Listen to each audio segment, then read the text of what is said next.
The B-29 Superfortress stands as the most expensive weapons project of World War II, surpassing even the Manhattan Project with its $3 billion development cost.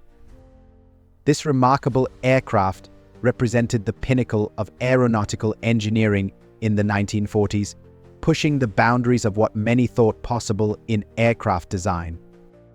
The Boeing B-29 Superfortress introduced numerous technological firsts that transformed military aviation.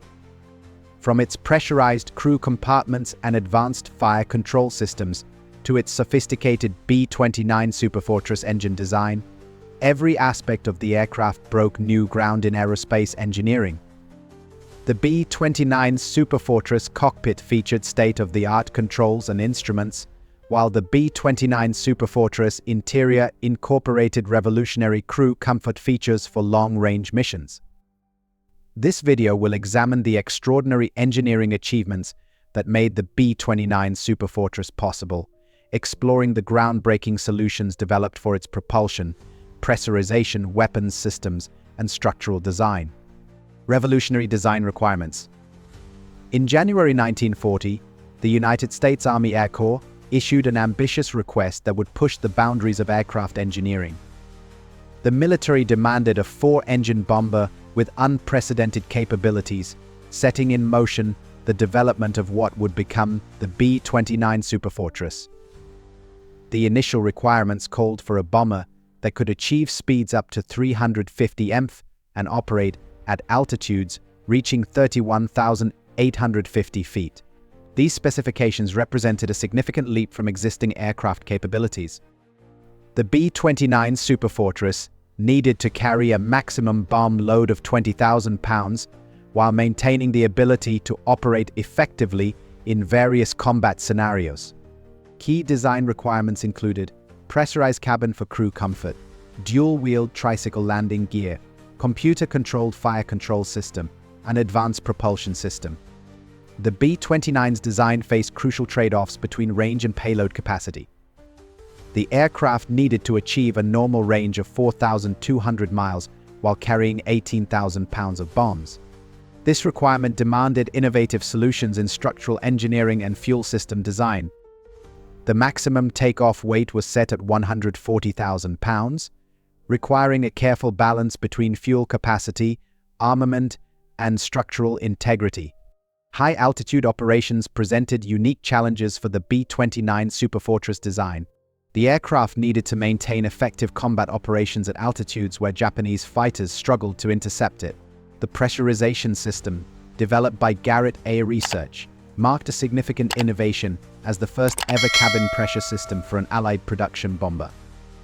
The B-29's operational specifications were meticulously tailored to meet the demands of high-altitude performance.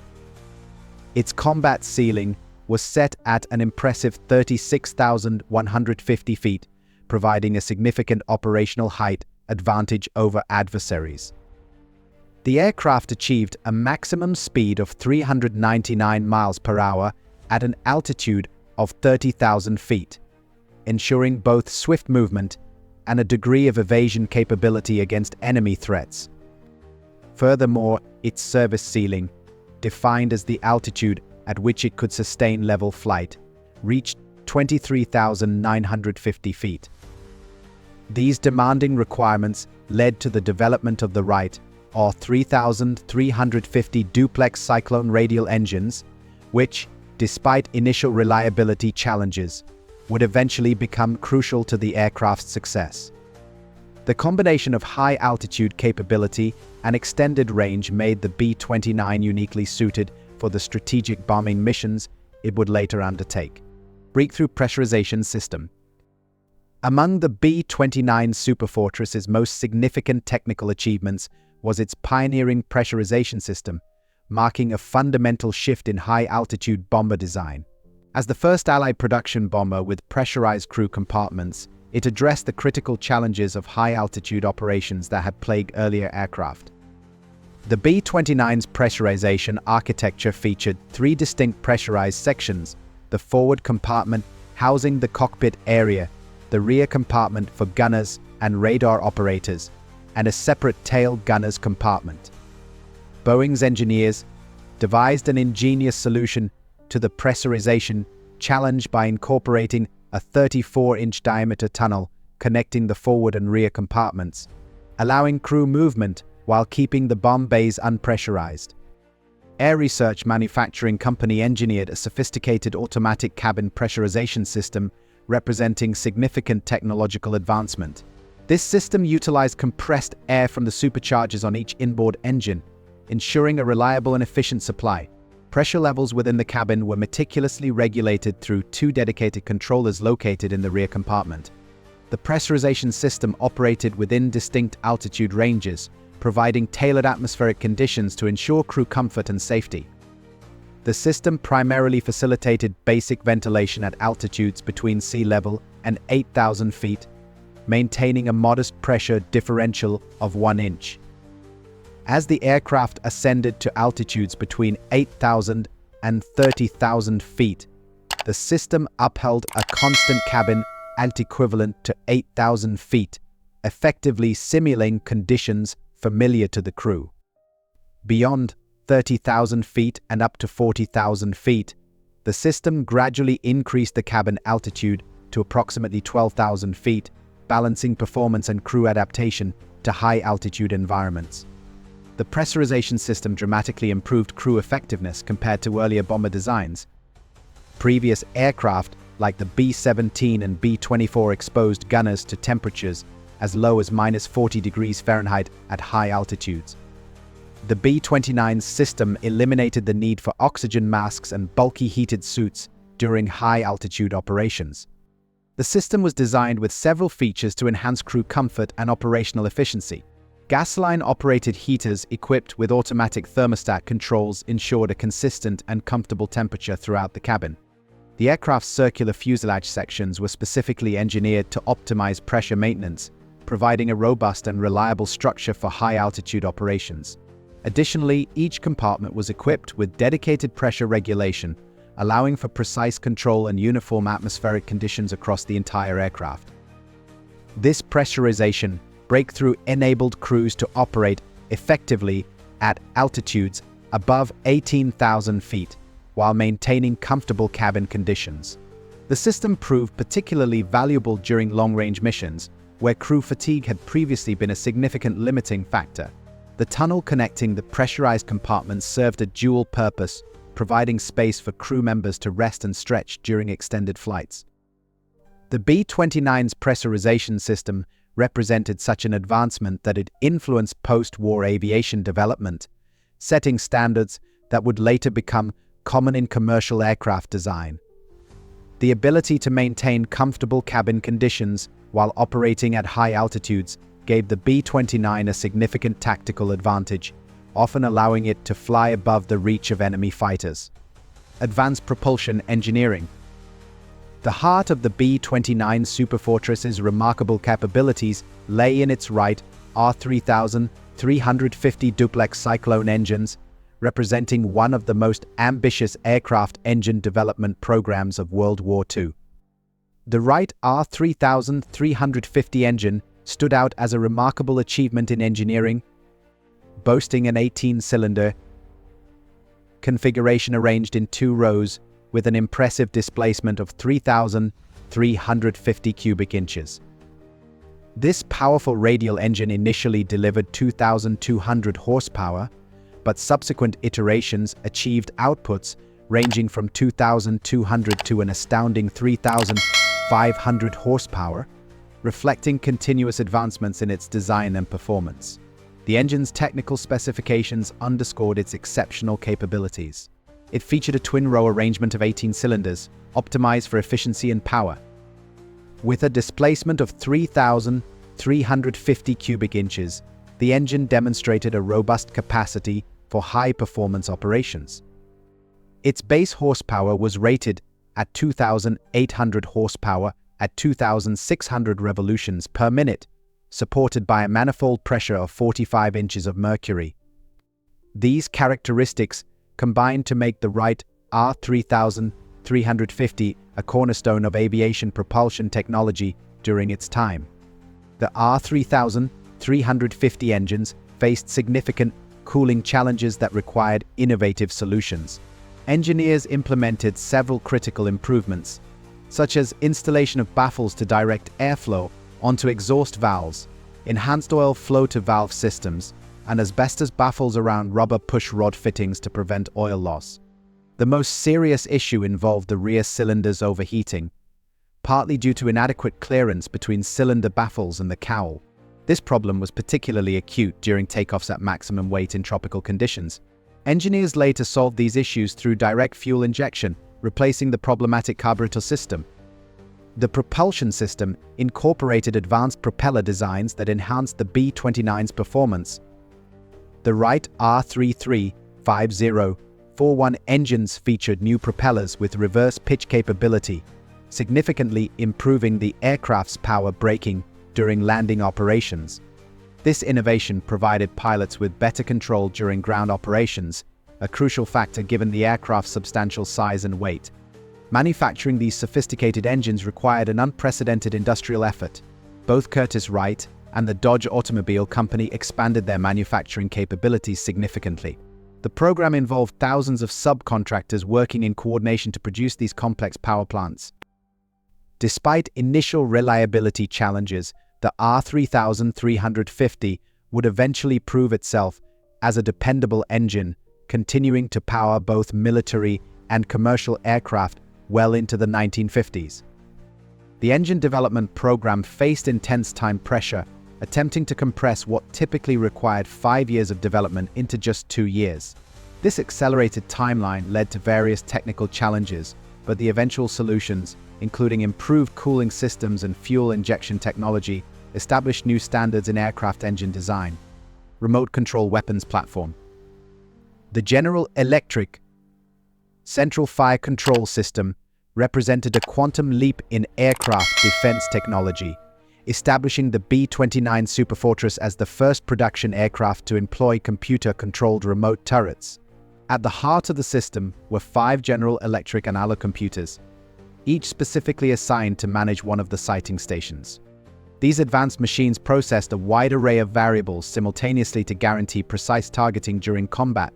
They accounted for factors such as airspeed and altitude, adjusting for environmental conditions like temperature and humidity. The computers also handled complex ballistic corrections, calculated target leads, and compensated for parallax, ensuring exceptional accuracy. This sophisticated targeting system achieved an effective range of 900 yards, a significant improvement over manually operated guns, extending their effectiveness by 50%. Additionally, it provided double the range of the weaponry typically carried by enemy fighters, offering a critical advantage in aerial engagements. The B-29's defensive armament consisted of 4 remote control turrets, each equipped with dual 50 Browning M2 machine guns, plus a tail position featuring 2 50 caliber guns and 120 mm cannon. The system's engineering specifications were meticulously designed to optimize defensive capabilities and operational efficiency. It featured 4 remotely operated turrets and a tail gun position, providing comprehensive coverage against aerial threats. Each turret was armed with 2 50 caliber Browning M2 machine guns, delivering formidable firepower. Targeting was conducted using an advanced optical system integrated with computer assistance, ensuring precision and adaptability in dynamic combat scenarios. The system was controlled from 5 interconnected stations, allowing coordinated operation and seamless communication between gunners for maximum effectiveness during engagements. The integration of the fire control system allowed unprecedented flexibility in combat operations. A single gunner could operate multiple turrets simultaneously through an innovative control transfer system. The fire control officer, positioned in the upper station, managed turret distribution among gunners during the engagement. The system incorporated several advanced features, such as automatic target tracking capabilities, integrated fire control across multiple stations, computer-calculated targeting corrections, and redundant control systems for combat reliability. The effectiveness of this sophisticated weapons platform was demonstrated in combat operations, with B-29s achieving 914 victories against 72 losses in over 31,000 sorties between August 1944 and August 1945. The system continued proving its worth into the Korean War, where B-29 gunners recorded 27 additional aerial victories, including a MiG-15 intercept. The central fire control system's sophistication required extensive maintenance and crew training. Each sighting station operated with its dedicated computer unit, processing inputs from multiple sources including airspeed indicators, altimeters, and temperature sensors. This integration of data allowed gunners to focus solely on tracking targets, while the computer system automatically calculated the complex ballistic solutions required for accurate fire. Structural engineering innovations. The structural engineering of the B-29 Superfortress represented a masterpiece of wartime innovation, incorporating advanced materials and design principles that pushed the boundaries of aircraft construction. The aircraft's primary wing structure featured a sophisticated two-spar box design with light cover skin reinforced by hat-type stiffeners. The B-29's construction demanded unprecedented quantities of specialized materials.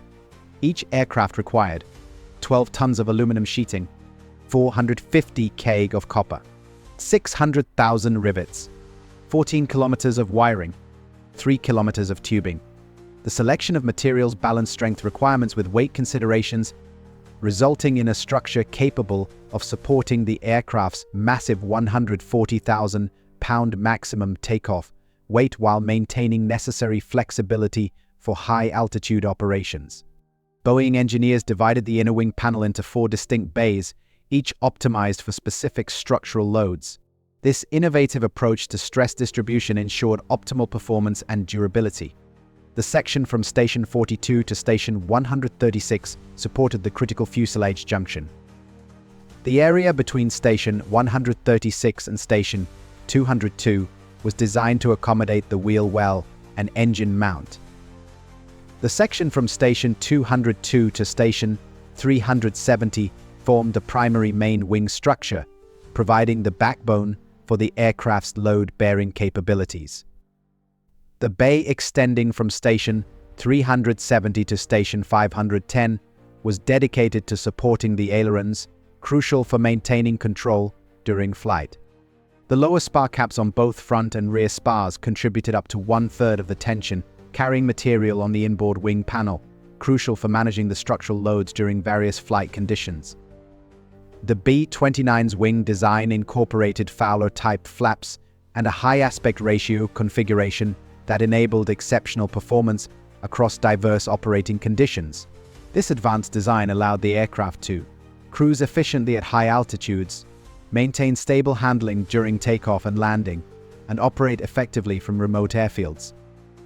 The wing loading optimization achieved remarkable results, with the aircraft capable of maintaining structural integrity even with the outboard 42% of one wing span removed.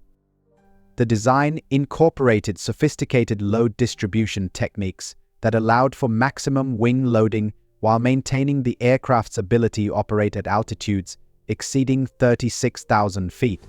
The structural integrity was further enhanced through innovative manufacturing processes, including Boeing's multi-lining approach developed by production engineer Oliver West.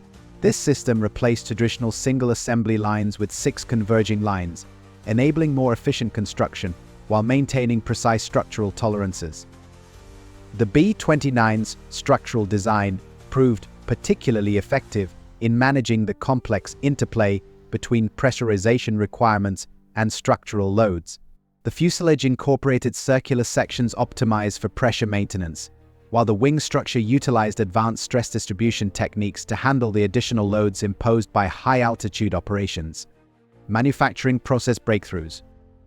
Production of the B-29 Superfortress marked an unprecedented manufacturing endeavor that transformed the American aviation industry. The program spanned 4 main assembly facilities, employing innovative techniques to meet wartime demands. The massive scale of B-29 production required coordination across multiple facilities. Boeing operated plants in Wichita, Kansas and Renton, Washington, while Bell Aircraft maintained operations in Marietta, Georgia, and Glenn Martin Company operated in Bellevue, Nebraska. The Bell plant alone employed 28,000 workers by 1944. The production statistics across the various facilities highlighted the immense scale and efficiency of the B-29 Superfortress program. At the Bell plant, 357 standard B-29s were manufactured, alongside 311 specialized B-29 billion models, reflecting the plant's versatility and contribution to the war effort. Across all production facilities, 3,760 Superfortresses were delivered, a testament to the program's extensive reach and ambitious goals. By May 1945, peak output had been achieved, with factories rolling out 2 aircraft daily, underscoring the industrial capability and dedication behind the production effort. The B-29 program introduced groundbreaking quality control methods to ensure consistency and reliability across its multiple manufacturing sites, marking a significant advancement in large-scale aircraft production. Among the manufacturing facilities, the Bell plant in Marietta, Georgia, stood out for its exceptional commitment to quality. A testament to this dedication was the remarkable safety record achieved during the testing phase. None of the bombers produced at the Marietta facility experienced crashes during test flights. This was made possible through the work of dedicated crews tasked with continuous maintenance and rigorous testing to address any potential issues before delivery. Specialized teams were also deployed to handle the installation of armaments, radio systems, and radar equipment, further enhancing the precision and efficiency of the assembly process. The program faced a substantial challenge of training an inexperienced workforce, requiring innovative educational and operational strategies.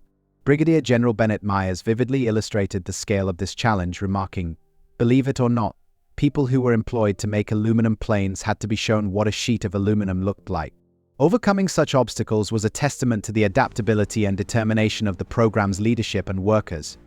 A pivotal advancement in the production process was the development of the revolutionary multi-lining system by Boeing production engineer Oliver West.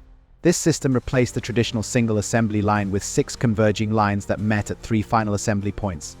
This innovative approach brought several critical advantages. It significantly reduced production time, enabling the program to meet the demands of wartime urgency.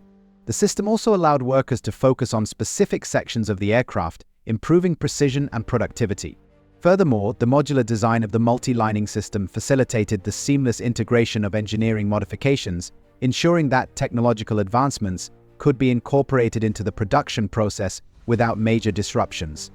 The manufacturing process incorporated sophisticated lighting systems, with dedicated crews working continuously to maintain illumination across vast production spaces. Workers assembled components even before facility construction was complete, demonstrating the urgency of wartime production schedules. The assembly process required precise coordination of 40,540 different parts and 600,000 rivets per aircraft.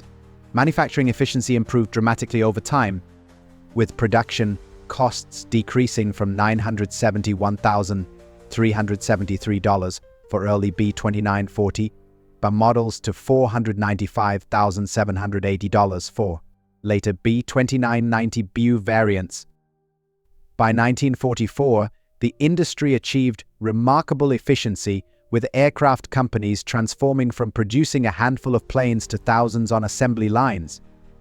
The B-29 program exemplified this transformation, rising from 41st place to become the largest single industry in the United States during the war period. Systems integration challenges. Integration of the B-29 Superfortress's complex systems presented unprecedented challenges in 1940s aviation technology. The sophisticated interplay between electrical, hydraulic, and control systems demanded innovative solutions that would define future aircraft design. The B-29's electrical network was a groundbreaking achievement, representing the most complex system ever installed in a military aircraft of its time. At its core were 150 electric motors, all powered by a sophisticated arrangement of 6 generators per engine, creating a robust and reliable electrical infrastructure. This intricate network was essential for operating key components and ensuring the aircraft's functionality in various conditions. The system featured an extraordinary total wiring length of 11 miles, a testament to the complexity and scale of its design. The electrical motors and generators worked in unison to power critical operations, including flight controls, weapon systems, and cabin pressurization. The electrical system powered everything from the sophisticated central fire control system to cabin pressurization controls. These were the largest generators installed on any aircraft at that time, necessitating careful integration with other aircraft systems to prevent interference and ensure reliable operation. The B-29's hydraulic system primarily focused on the aircraft's braking mechanism, marking a departure from contemporary aircraft designs that relied more heavily on hydraulics. The system's design prioritized primary brake actuation and control, pressure regulation for varying flight conditions, emergency backup systems, and integration with electrical control systems. Engineers developed specialized maintenance procedures to ensure system reliability, with regular inspections of hydraulic lines and pressure checks becoming standard practice during ground maintenance routines. The B-29's control surface design represented a masterpiece of integration, connecting multiple systems through a network of cables and electric motors. The control surfaces utilized an innovative system of geared spring tabs, also known as Flettner tabs, which provided crucial advantages in high-altitude operations. Integrating the control surfaces of the B-29 presented a range of unique engineering challenges that required careful attention to various factors. One of the primary concerns was ensuring effective coordination between the electrical and mechanical systems, which had to work seamlessly together to maintain precise control under diverse conditions. Additionally, the management of control forces at varying speeds posed a challenge, as the aircraft needed to maintain stability and responsiveness across a wide range of velocities. Another crucial aspect was the integration of the control surfaces with the autopilot system, ensuring that automatic flight adjustments could be made without compromising the pilot's manual control. Finally, redundancy was built into critical control mechanisms to enhance safety and reliability, ensuring that if one system failed, backup systems could immediately take over, allowing the aircraft to continue its mission without risking the safety of the crew. The flight engineer's station, positioned behind the cockpit, served as the nerve center for monitoring these integrated systems. This station featured comprehensive instrumentation and wiring configurations that allowed for real-time monitoring and adjustment of all major aircraft systems. The complexity of these integrated systems required extensive documentation, with the B-29's maintenance manual dedicating 63 pages to electrical systems, 43 pages to hydraulic systems, and 54 pages to flight and engine controls. This documentation proved crucial for maintaining the aircraft's sophisticated systems across various operational theaters. The integration challenges extended to the manufacturing process, where workers had to install approximately 14 kilometers of wiring and 3 kilometers of tubing in each aircraft. This intricate assembly process required precise coordination between different manufacturing teams and rigorous quality control measures to ensure system reliability. The successful integration of these complex systems ultimately enabled the 29 to achieve its remarkable performance capabilities, including high-altitude, pressurized flight, and advanced weapons control. The lessons learned from these integration challenges influenced aircraft design practices for decades to come. Testing and validation process. Rigorous testing and validation formed the cornerstone of the B-29 Superfortress development program, establishing new standards for aircraft certification.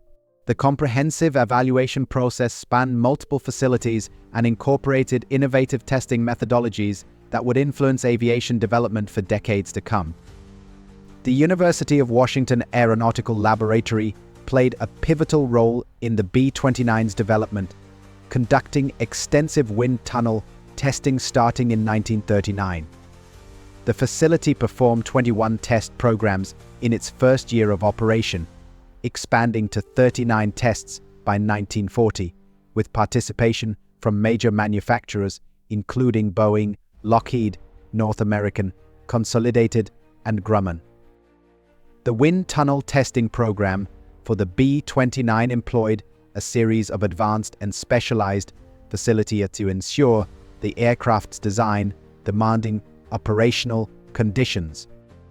One of the key facilities was the Kirsten Wind Tunnel, which featured an 8x12-foot test section and was capable of simulating air speeds up to 250 mph, providing invaluable data on the aircraft's aerodynamics at higher velocities. Additionally, the NACA altitude wind tunnel was used for high-altitude testing, allowing engineers to replicate the environmental conditions the aircraft would encounter at significant elevations. This facility played a crucial role in fine-tuning the B-29's performance in the rarefied air of high altitudes. Finally, the NASA Ames Research Center's 40x 80-foot wind tunnel was used for full-scale component testing, offering a larger test area to evaluate the aircraft's major structural and aerodynamic components under more realistic conditions. This comprehensive testing approach, utilizing these cutting-edge wind tunnels, helped ensure the B-29's success in meeting its performance and operational requirements. The B-29's flight testing program introduced several groundbreaking methodologies. In July 1944, engineers conducted a series of critical evaluations at the NAC Aircraft Research Laboratory, focusing on the problematic Wright R33350 engines. The extensive testing program provided critical insights into the B-29's performance, leading to significant improvements in key areas. Engine performance was notably enhanced, with a 38% increase achieved through the implementation of modified baffles, which contributed to more efficient airflow and cooling. The aircraft's altitude capabilities were also improved, with the testing revealing an additional 10,000 feet of operational ceiling, allowing the B-29 to operate at even higher altitudes for greater strategic advantage. Another key finding from the testing program was the substantial increase in payload capacity, with the B-29's ability to carry an additional 35,000 pounds of cargo, significantly enhancing its effectiveness as a long-range bomber. The first B-29 prototype completed its maiden flight from Boeing Field, Seattle, on September 21, 1942. However, testing revealed significant challenges, particularly with engine reliability. The second prototype crashed during testing on February 18, 1943, due to an engine fire, leading to accelerated modifications and improvements. The performance verification of the B-29 incorporated a variety of validation techniques to ensure the effectiveness of the NACA modifications. These modifications underwent rigorous testing, which included 10 distinct flight tests, each designed to evaluate different combinations of modifications. These tests helped identify the optimal configurations for maximizing the aircraft's performance across multiple variables. In addition to flight testing, a comprehensive analysis was conducted on the fuel mixture and cowl flap settings, both critical factors in optimizing engine efficiency and overall aircraft performance. The testing program also included the validation of the B-29's maximum range capabilities, conducted under various configurations to determine how different settings and modifications influenced the aircraft's endurance. The testing program's scope expanded significantly during wartime operations. Between August 1944 and August 1945, B-29s demonstrated their capabilities through extensive combat operations, achieving 914 victories against 72 losses in over 31,000 sorties. This real-world validation provided crucial data for ongoing improvements. Engineers implemented innovative testing procedures for the B-29's sophisticated systems. The Central Fire Control System underwent particular scrutiny, with tests confirming its effectiveness at ranges up to 900 yards, a 50% improvement over non-computer-sighted guns. The pressurization system required specialized testing protocols to verify its ability to maintain cabin pressure equivalent to 8,000 feet while operating at altitudes up to 30,000 feet. The testing program's success relied heavily on the coordination between multiple facilities and teams.